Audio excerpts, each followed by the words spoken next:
Hello and welcome to episode 2 of Ask the Buzz, the show where you send us your fishing questions and we will do our very best to answer them. Now this week I have on Troy Lindner, and this is sort of a one-on-one this week. And Troy is actually the host of Angling Buzz TV, and I don't know if any of you guys saw it last year, but we're playing again in 2017. Starting May 1st? Yep, May through the end of July on Fox Sports North and Fox Sports Wisconsin.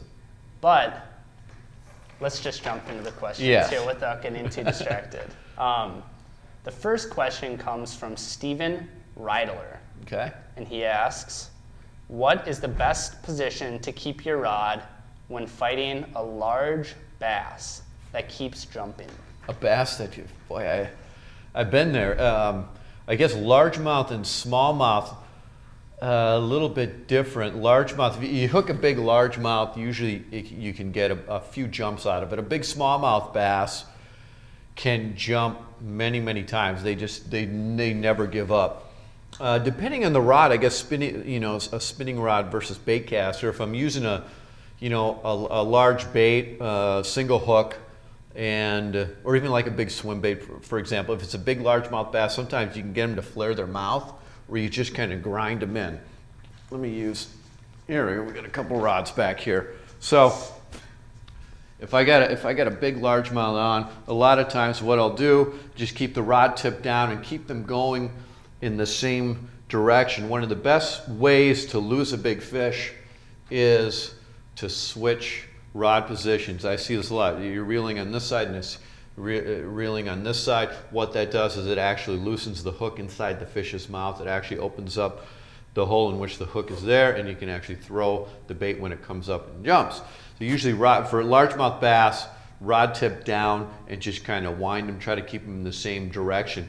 If you're fishing smallmouth, a lot of times they kind of do their own thing.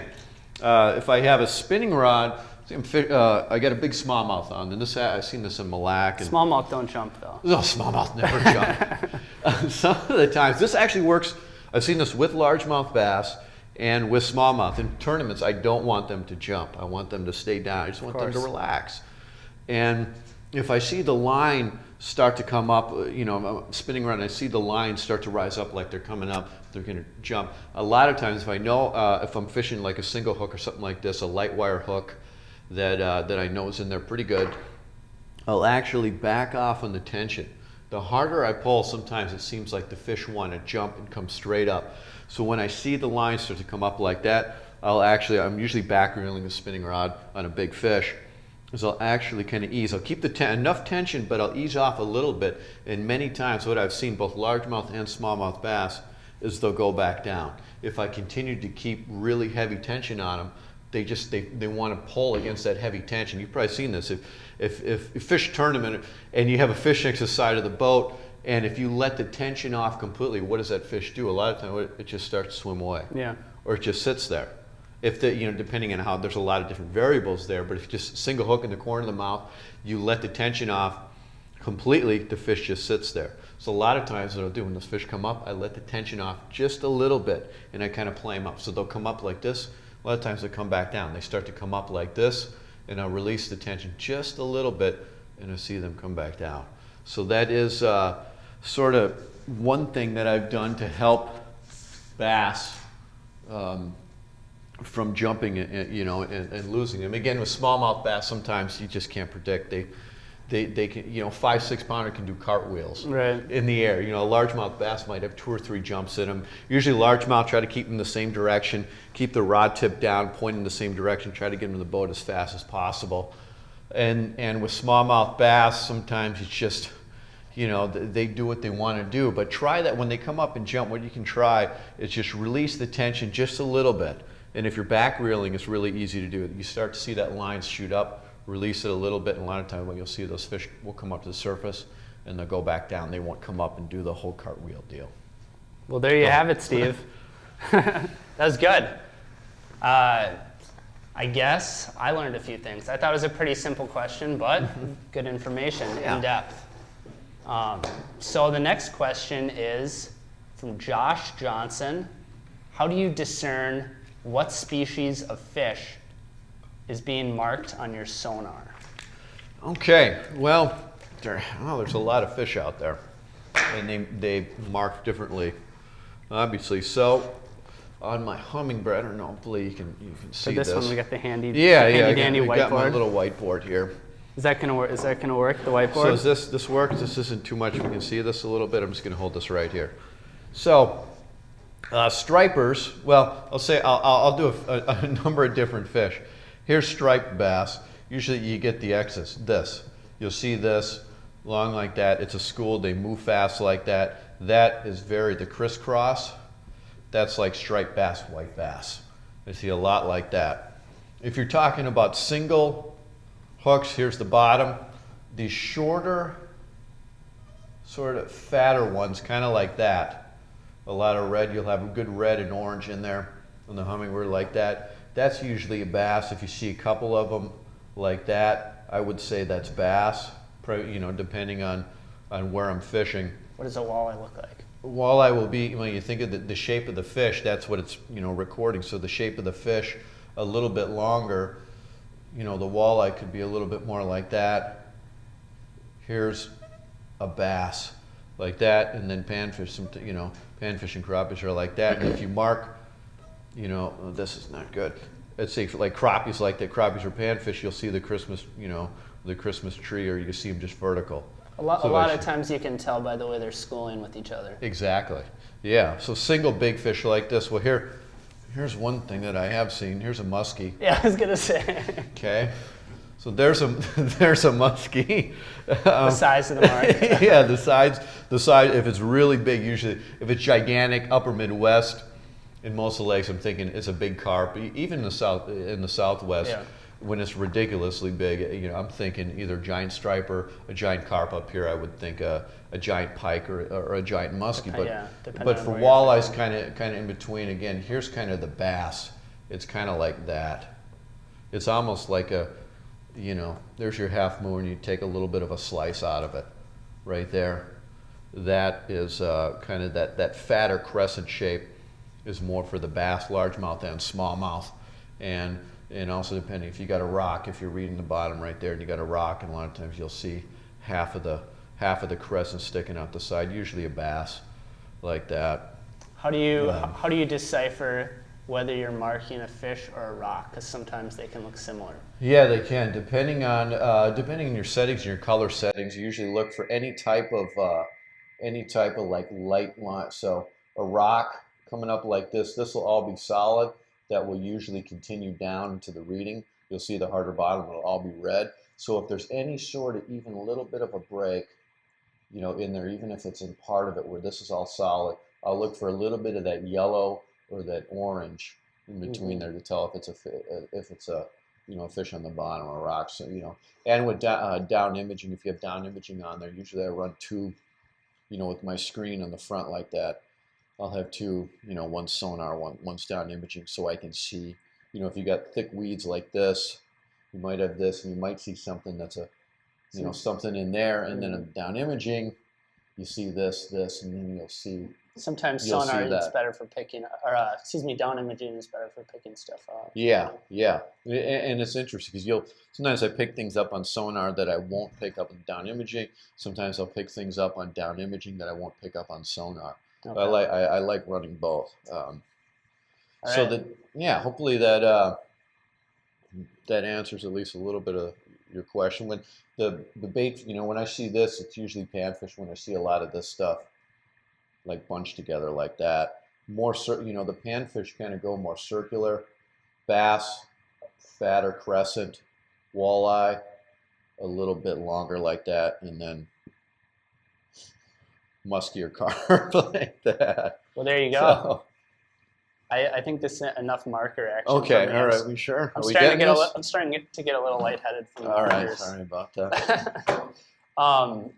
So, next question. Next question. This next one is from SD Swartz. Okay. And the question is, what is the proper way to rig a paddle tail swim bait? That's a pretty big question. I happen to bring along a few of them just for. Okay, so we got a few. This is well, this here's your moon eye. Do you want to get in on this, Brandon? All right, so we have here. This is a nice quarter. This is really good. I like both of these quarter ounce heads. So the paddle tail, you just when you have a delivery system like just a typical jig head like this, paddle. This could be a paddle tail, boot tail. For the paddle tail, first off I kind of eyeball it like that, and I kind of pinch it where it would be up against the base of the head like that. So I kind of eyeball it, slide it through the middle like that, and then try to get. I was a little bit off on that. Try to guesstimate where it's going to be so it lines nice and straight. One thing that I also do with this to make sure that these last longer is I'll take Loctite. And I specifically like Loctite glue because of the applicator head. It's easier than some of the other ones I've used, like different super glue. But the Loctite has like the little, you just squeeze, you kind of like pinch it, and the nozzle is really good for kind of getting in there. So I actually put a little bit of Loctite on there, and I'll hold it this way. I don't like holding it that way because the Loctite will drip down into the eye, and then it becomes a pain. So hold it like this, a little bit of Loctite, push it up, squeeze it on there, let that dry. And usually you can get 2 to 3 fish, more out of that, especially if you get the one thing you get, if you get short strikes, little fish, they'll grab that and they'll pull it down. A lot of times they'll rip it or they loosen up the top like that. So they'll rip it and pull it down. The Loctite helps keep that on there. And that's just with a jig head like that, that's a pretty standard thing. And then the little Loctite's kind of a thing that I like to do to make the plastics last longer. This is just a typical keel weighted. This can have on some of the bigger wide gap hooks, you can have some have little keel weights down there, and this is just for if you're fishing through weeds or whatever. What I like to do, you just push it through like that. Sometimes, depending on the cover, I'll push the hook back into it just a little bit. Most of the time, I'll just have it out like that. And when you're rigging it like that, it's more of a weedless presentation. Yeah, weedless. This is for like open water swimming over rocks, over points that don't have any weeds or very sparse weeds. And this is for thicker cover, and a little bit. Obviously, you can get a little bit bigger profile, but you can also use this on a bigger jig head. If you had a bigger jig like that, same thing can work. And I would use the glue on there just to keep it on there. Another thing that I will do to make these last longer, if they do tear. Say this thing pulls down and tears, a lot of times I'll just cut it off, put it back on, and re-glue it, and you can the baits can last, because you just want the action is back here in the back half. So as long as that's good, this can last, and if the fish don't care if it's down a quarter of an inch or eighth of an inch, and also I've also fished these like this. I've also flipped them upside down, where the actual, instead of the boot is pointed down, I've had them where I fish it. You rig it like this up, and sometimes I just do it to make the baits last longer. If some of them have like a slit right here, which it won't always work, but if they're solid all the way through, you can just the water is flushing through the top like that and kind of kicking it. Preferably, you have it down where the water is flushing and is drafting like that, where the tail is kicking like that. And these are some of the obviously some of the other boot tails have line throughs, so that's a whole nother. Yeah, that's another next thing. level. Yeah, so you take the same bait, you can take some plastic tubing, you put some plastic tubing through there, and then you put a treble hook through, put a little swivel or something, or split ring or anything. You slide it through, and then just put a little nail weight or something in here. That's another alternate rigging that would just be for kind of open water swimming. With the treble hooks in the bottom, you'd increase your hookup rate, but you're going to increase your hookup rate for the bottom and weeds. So it depends on the cover that you're fishing. But like those little red straws or something you get at the coffee shop, like that, or slide that through, put your line through, a little swivel tied to the hook, or so, or you can tie it directly to the hook, put it in there, and then like a little, just to offset it, a little nail weight or something that just stick in the front like that, so it kind of balances a little bit, so it's not, otherwise it can pull weird in the water. Okay. Excellent question. Excellent question indeed. So I think we probably have time for one last question. All right. So the next one I have written down is from Justin Gallardo. Justin. And Justin is asking, what is the purpose of tying braided line to fluorocarbon? Braided, what is the purpose of tying braided line to fluorocarbon? One thing that I do hear a lot is people like using the fluorocarbon with braid because it doesn't twist. Or, well, technically it does twist. The braid does, if you look at it, it does twist, but the memory, yeah, it doesn't react like if you have straight fluorocarbon where it can unravel and be a real pain. Mm-hmm. But the braid does twist, but it doesn't react the same way. So it twists down tight, but you don't get the problem that you would with straight fluorocarbon if you're just fishing 7 or 8 pound fluorocarbon. You can also, it makes your fishing line last further through the season. So you just spool up, if you're spinning rod, you spool up one. You got 15, 20 pound braid main line, and then you can kind of change out the leaders depending on 6 pound, 7, 8, 9, 10 pound, fluorocarbon. You can change that out where you just need a small little leader spool. They sell leader spools now. And then the before you jump, this might be a little taboo, but I actually have some of my spinning reels actually have braided line that's like several years old. I think you're supposed to change it out, but braid line is super durable. And yeah, that's definitely one of the advantages to it. Yeah, it can make your spinning reels. If use a line conditioner or something, you take care of your reels. The braid can last you a couple seasons. 1 season for sure, 2 years. Even 2 years or even longer, depending on how well you take care of line. You run it out. One thing you can do after, every month or so, you just run the. You let the line run it out, idle speed, and just let the, have put your rod over and just run the line out and just idle, and it kind of unravels the line, then you reel it back up, and then your line is straight again. The other advantage for the leader is if you fish, like if I'm fishing around docks or heavy cover, and I have a leader, I got the braid main line, and I have the leader here. If the fish swims in the weed, through the weeds, the braid actually helps to cut down, it's extra strength cutting down where it can actually cut down the weeds. They're very good for slicing through. Yeah, they slice right through the weeds. And also if you get them around dock pile, they'll swim around a dock piling or something, or where you're fishing around wood where they'll swim around, and the braid will go around there where normally if it was fluorocarbon it would snap. Yeah. But the braid gives you a little bit extra strength.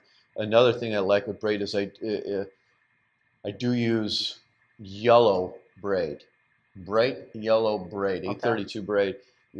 And the way I like that is it's really easy to see strikes, and especially if I'm finesse fishing, I can see like if that line just moves just a little bit, as opposed to like a camel green or something. I use the bright braid, bright yellow braid, because I can see it. I can see just the smallest little movement where I can't normally see that with like a green. The green kind of blends in. The other thing, if I'm fishing up high, if you take a nice clear day, if you look up, green is going to contrast more with the sky than yellow would. Yellow is going to blend in a little bit more. I don't think it matters that much, but it's just something I think, depending on how I'm fishing.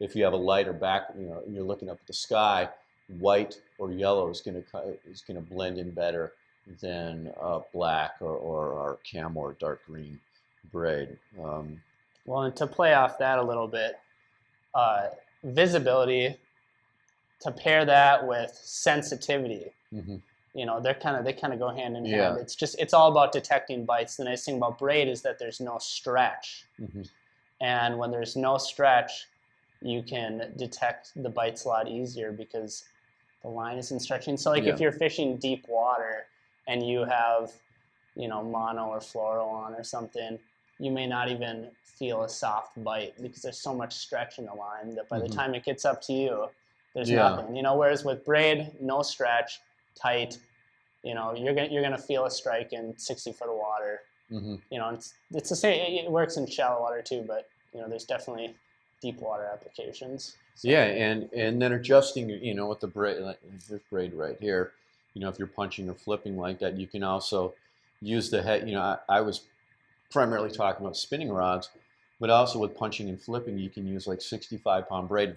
When I frog fish, a lot of times I will have 65 pound braid with a 30-pound mono leader, because I'll fish that frog, especially in clear water. I'll fish that frog through the slop. It doesn't matter. But a lot of times I'll just take the same frog and I'll throw it over a rock pile or something in more open water. So it gives a little bit of that separation, but it's still without the stretch. The mono is going to stretch if I only have that much of mono, but the braid then without the stretch is going to help me set the hook, especially on thicker wire, hooks that are usually on frogs, or if you're flipping. Sometimes I use a fluorocarbon leader. If I'm punching weeds, I'll have 40-pound, 65-pound braid with a 20 or 30-pound fluorocarbon leader, small, short leader. Right. But that's a really excellent question. We could probably delve into that a little bit deeper. Well, one thing I do think that we should touch on is we've been talking about how much we love braid, but the reason why you're tying on the fluorocarbon leader is for visibility. Yes, absolutely. And that can be extremely critical in a lot of different applications. But when you tie the two together, in a lot of ways, you get the best of both worlds. So I think that's kind of the general idea. Yeah. If you just tied straight braid to a lot of like jerk baits or something, you have a leader on there, you're going to get 5-10 times more bites. Period. And if you tie straight fluoro, you're not going to have the advantages that we talked about earlier. Yeah. You can get further. Your cast also with the braid. Also, you can get farther cast. A lot of times with the jerkbait, you got the braid on there. You throw that thing out there, the thing just flies. So distance, and then with the distance, you also get, like you were saying, the no stretch, the sensitivity. So when the fish bite further away from the boat, like what you're saying, it's the same thing. If they're further away, they can be further away that way. They can be further away that way. So if they're down deep or they're far away from the boat, you can set the hook, or you get the message faster. Well, a lot of advantages to that. Well, I think we covered that one pretty good. Yeah. So that is actually the last question I have written down. That's it? So I want to thank everybody for the questions. Thank you. Thanks, Troy, for the time. Pleasure, absolutely. Check out Angling Buzz TV in May. Yeah, so you can check me out also on Facebook, Angling Buzz Facebook, also Troy Lindner Fishing on Facebook. I post different things there that hopefully help you catch fish, and also a lot of my tournament endeavors, good or bad. I put it out there. So. Yeah. So until next week, thanks for watching, and keep on sending us some good questions.